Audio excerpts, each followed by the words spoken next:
Hey guys, this is Pharaoh 2091 and welcome back to Let's Play Phoenix Wright Ace Attorney Trials and Tribulations.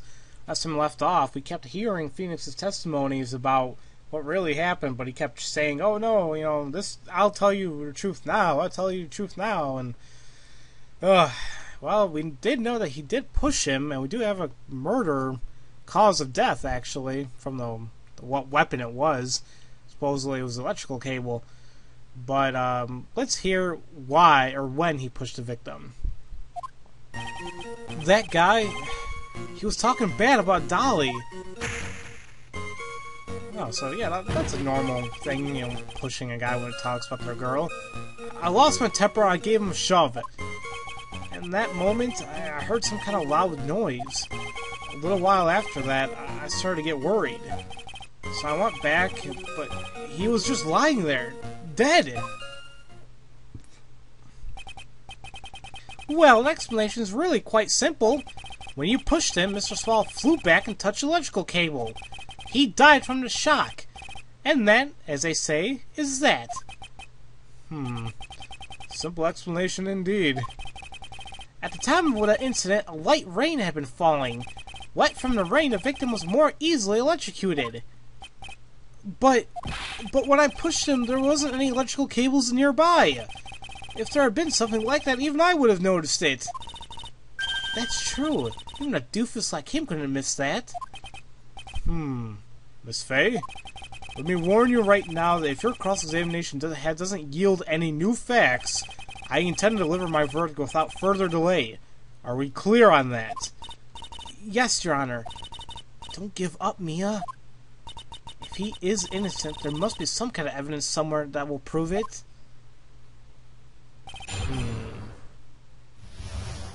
Well, I don't think there's anything we can go ahead and present right now, but he said he heard some kind of loud noise.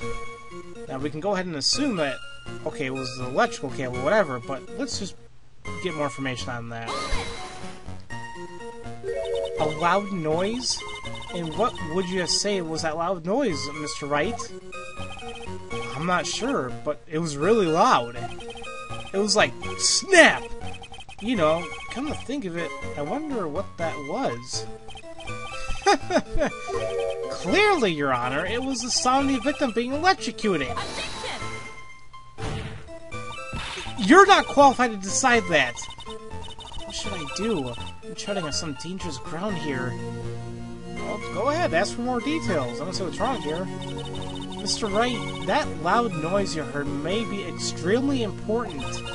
So try to remember what it was. How do I put it? It was like a sharp crack. Oh, could it have been? Yes? Could it have been? Hurry up and tell us! When I pushed him, he dropped the umbrella he was holding.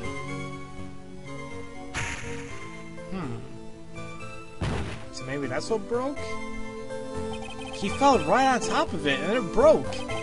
That was probably the noise I heard. An umbrella, huh? And did that umbrella belong to the victim? Yeah, it was a plastic umbrella. Sharp, cheap, and frail. Kind of like the owner. Then again, I wish I had any kind of umbrella. I was totally soaked to the bone. Miss Faye, what do you think?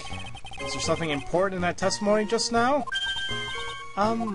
Well, if you have looked at the court record, actually, it is pretty important. This is it, Mia. The new information you've been waiting for. Of course it's important. No, this cheap material it's more important. It's vital. I want to officially have it entered into the testimony. Ha! How perfectly fitting. Flimsy information for a flimsy lawyer. The court agrees to the defense's request. Witness, please add to the bit about the cheap umbrella to your testimony. After I shoved him, he fell down on top of his cheap umbrella. Okay. You might be thinking, okay, that's not so bad. It's whatever. What does that have to do with anything? Well, if you go ahead and look at the first crime photo, you can see, okay, the electrical wire and dog. But look at the umbrella. You can tell that, yeah, it looks broken. But if he fell on it and died right there, supposedly because of the electrical wiring, then why the hell is it so far away from his body? That sounds like a contradiction like no other. Objection! Why didn't you testify about the umbrella from the very beginning? Come on, if I had mentioned that, I would have been able to counter the prosecution's arguments earlier. What do you mean by that? Take another look at the crime scene photo. According to Mr. Wright, the victim fell on top of his umbrella. However, if you look closely, the umbrella is nowhere near the victim. Actually, it's by the electrical pole. Oh, you're absolutely right!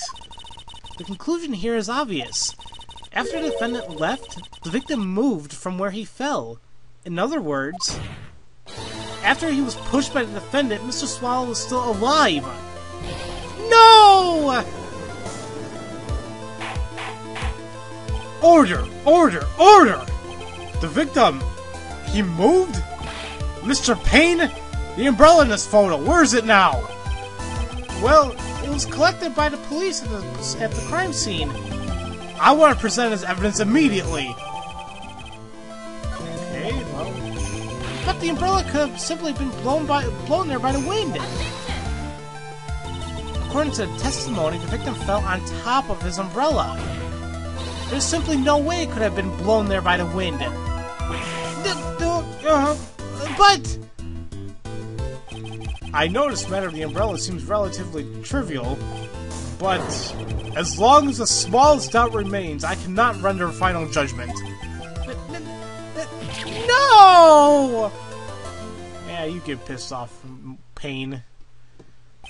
However, I still find it hard to believe that such a huge hole has been blown in the prosecution's case by the defendant's testimony. Yeah, okay. Well done, Mia!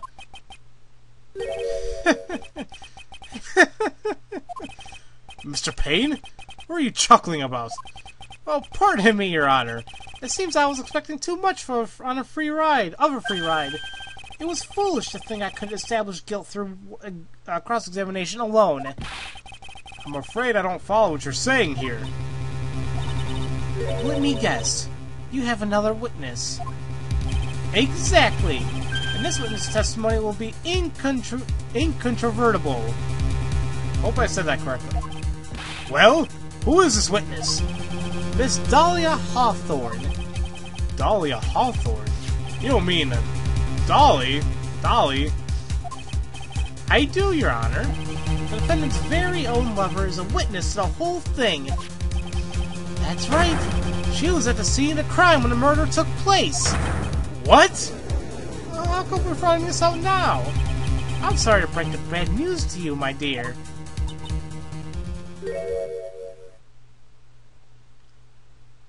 Bad news?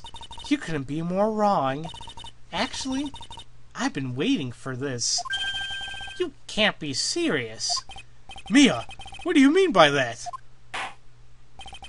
I think this is a good point for us to stop at. Court will now enter a 20-minute recess.